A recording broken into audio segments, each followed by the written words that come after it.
بسم اللہ الرحمن الرحیم۔ السلام علیکم ورحمۃ اللہ وبرکاتہ۔ ویورز، امید کرتی ہوں آپ سب خیریت سے ہوں گے۔ اپنے پچھلے لیکچرز میں ہم نے لیسن 1 لیسن 2 کے بارے میں مکمل پراپر مخارج کے ساتھ صحیح تلفظ کے ساتھ ہم نے ان 2 لیسنز کو سیکھا تھا۔ اب ہم آ رہے ہیں آگے لیسن 3 تختی نمبر 3، جنہیں کہا جاتا ہے حروف مقطعات۔ ان حروفوں کو کہا جاتا ہے حروف مقطعات، اور یہ حرف جو ہے قرآن پاک کی سورت جب اسٹارٹ ہوتی ہے تو اس میں یہ حرف آتے ہیں، یہ تمام حرف آتے ہیں۔ تو آئیے چلتے ہیں ان حروفوں کو پڑھنے کی طرف۔ اسٹارٹ کرنے سے پہلے تعوذ اور تسمیہ پڑھ لیتے ہیں۔ اعوذ باللہ من الشیطان الرجیم، بسم اللہ الرحمن الرحیم۔ پہلا ہمارا حرف ہے الف لام میم۔ اب میں نے لام اور میم کو اتنا کیوں کھینچ کے پڑھا ہے؟ اس کی وجہ یہ ہے کہ لام اور میم پہ لگی ہوئی ہے مد۔ مد کسے کہتے ہیں؟ یہ آپ کو بلیک کلر کے نشان نظر آ رہے ہیں، یہ اور یہ، اسے کہتے ہیں مد۔ جس حرف کے اوپر بھی مد آ جائے گا تو ہم اس کو کھینچ کر پڑھیں گے۔ جس حرف کے اوپر بھی مد آ گئے اس حرف کو ہم نے کھینچ کے پڑھا ہے۔ اب مد کے بارے میں ہم جانتے ہیں ڈیٹیل سے۔ اوکے، تو اب ہم آ گئے ہیں مد کی ڈیٹیل کی طرف۔ یہاں پر آپ دیکھیے، یہاں پہ لکھی گئی ہیں مد کی مکمل ڈیٹیل۔ مد کسے کہتے ہیں؟ مد کتنی طرح کی ہوتی ہیں؟ مد ہوتی ہیں 2 طرح کی۔ ایک ہوتی ہے بڑی مد جو کہ اس طرح لکھی ہوتی ہے، ایک ہوتی ہے چھوٹی مد جو کہ اس طرح لکھی ہوتی ہے۔ ابھی جو ہم لیسن 3 میں پڑھ رہے ہیں ان حروف کے اوپر کیا آ رہی ہے؟ بڑی مد آ رہی ہے جو اس طرح لکھی گئی تھی۔ تو اب ہم اس کا اندازہ لگائیں گے کہ اس کو ہم نے کتنا کھینچ کر پڑھنا ہے۔ تو اس کو ہم پڑھ رہے ہیں 2 الف، 3 الف اور 4 الف کے برابر کھینچ کر۔ سمپل یہ کہہ سکتے ہیں کہ اس کو 4 الف کے برابر کھینچ کر پڑھنا ہے۔ تو اب ہم 4 الف کا اندازہ کس طریقے سے لگائیں گے؟ تو ہم اس کا اندازہ اس طریقے سے لگائیں گے۔ یہاں پر یہ سمجھا دیا گیا ہے 1 الف کی مقدار کا اندازہ۔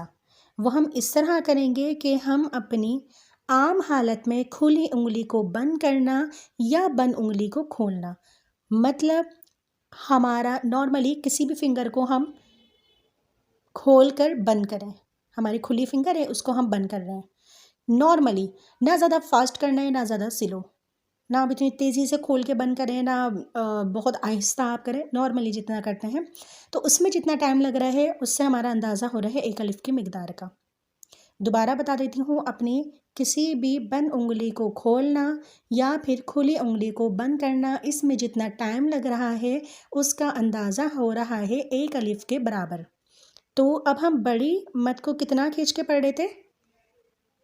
2، 3 یا 4 الف کے برابر۔ اگر ہم 4 الف کے برابر مد کو کھینچ کر پڑھ رہے ہیں تو ہمیں کیسے اندازہ کرنا ہے؟ پہلے ہم نے 1 فنگر کھولی، 2، 3، 4 فنگر ہماری کھل گئی۔ اب 4 فنگر کو کھولنے میں جتنا ہمارا ٹائم لگا ہے اتنا ہم نے اس حرف کو جس کے اوپر بڑی مد آ رہی ہے اس کو کھینچ کر پڑھنا ہے۔ اب آگے چلتے ہیں چھوٹی مد کی مقدار کی طرف، یعنی چھوٹی مد کو ہم نے کتنا کھینچ کر پڑھنا ہے؟ چھوٹی مد کو ہم نے کھینچ کر پڑھنا ہے 1 الف، 2 الف اور 3 الف کے برابر، ٹھیک ہے؟ 1 الف، 2 الف، 3 الف۔ اس کا ہم اندازہ کیسے لگائیں گے؟ اس کا اندازہ بھی سیم ویسے ہی لگائیں گے جس طرح ہم نے بڑی مد کو کرا تھا۔ تو اس میں بھی آپ اپنی کسی کھلی انگلی کو آپ بند کریں، 1 الف کی مقدار کا اندازہ ایسا ہو رہا ہے۔ اب ہم نے اگر اندازہ لگانا ہے 3 الف کا تو ہماری جو 1 فنگر ہے اس کو ہم نے کھلی ہوئی تھی اس کو ہم بند کر رہے ہیں، پھر دوسری فنگر کو بند کر رہے ہیں، پھر تیسری فنگر کو بند کر رہے ہیں۔ اب ان تینوں فنگر کو بند کرنے میں ہمارا جتنا ٹائم لگا ہے اس سے اندازہ ہو رہا ہے ہماری چھوٹی مد کو کھینچ کر پڑھنے کا. جس حرف کے اوپر چھوٹی مد آ گئی اس کو ہم نے 3 الف کے برابر کھینچ کر پڑھا. آئی ہوپ آپ کو سمجھ آیا ہوگا مد کو کس طریقے سے اور کتنا کھینچ کر پڑھنا ہے. واپس چلتے ہیں اپنے لیسن پہ ہی. اوکے تو آ گئے ہیں ہم اپنے ٹوڈے لیسن کی طرف ہی. تو ہم پڑھنا اسٹارٹ کریں گے اب. الف لام میم. لام اور میم پہ لگئی ہوئی ہے بڑی مد. یہ جتنے بھی حرف ہیں اس لیسن میں جتنے بھی حرف آ رہے ہیں ان میں جو مد لگی گئی ہے، جن حرفوں پہ بھی مد لگی گئی ہے وہ بڑی مد ہی ہے، یہاں پہ چھوٹی مد نہیں لگی ہوئی. تو اس لیے لام اور میم کو بھی میں نے کھینچ کے پڑھا ہے، 3 سے 4 الف کے برابر میں نے کھینچ کر پڑھا ہے. آگے آ جاتے ہیں.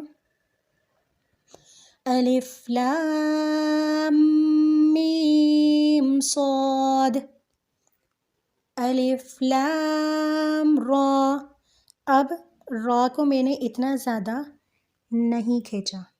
را کو میں نے اس لیے نہیں کھینچا کیونکہ را پہ مد نہیں ہے اور را پہ آ رہا ہے کھڑا زبر. یہ آپ کو نظر آ رہا ہے، یہ جو نظر آ رہا ہے اسے کہتے ہیں کھڑا زبر. اس کے بارے میں بھی آپ کو آگے ڈیٹیل میں بتایا جائے گا. آگے لیسن میں کھڑی حرکات کی، کھڑا زبر کی پوری لیسن ہے، پوری تختی ہے، اس میں آپ کو اچھی طریقے سے سمجھایا جائے گا. آگے بڑھتے ہیں. الف لام میم را. اچھا ایک یہ بھی کہ میں نے میم میں غنہ کیوں کیا ہے. یہاں پر بھی کیا تھا میں نے، یہاں بھی کیا ہے اور یہاں بھی کیا ہے. میں نے کیوں کیا ہے؟ میم کے اوپر جب آ جائے گی تشدید، اس سے تشدید کہتے ہیں، تو اس میں میم میں غنہ کرا جاتا ہے جب اس کے اوپر تشدید آ جاتی ہے. ابھی آپ کو سمجھ نہیں آ رہا ہوگا، آگے لیسن میں آپ کو سمجھاؤں گی. جب تشدید کا لیسن آئے گا، تشدید کی تختی آئے گی، اس میں آپ کو مکمل ڈیٹیل سے سمجھاؤں گی اس تشدید کے بارے میں. آگے بڑھتے ہیں.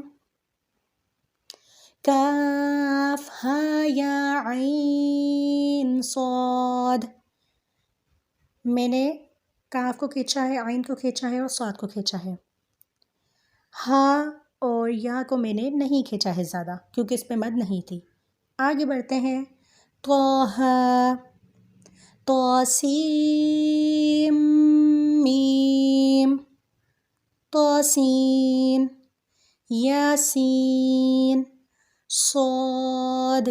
حامیم. حامیم. عین سین قاف. قاف. نون. اوکے تو یہ آج ہم نے پڑھی ہے تختی نمبر 3 لیسن 3.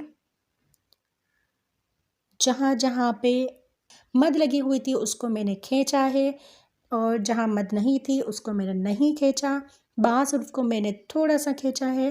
تو آئی ہوپ آپ کو یہ سمجھ آیا ہوگا، مد کی ڈیٹیل آپ کو سمجھ میں آئی ہوگی کہ مد کو کون سی مد کو کتنا کھینچنا ہے، مد کتنی طرح کی ہوتی ہیں.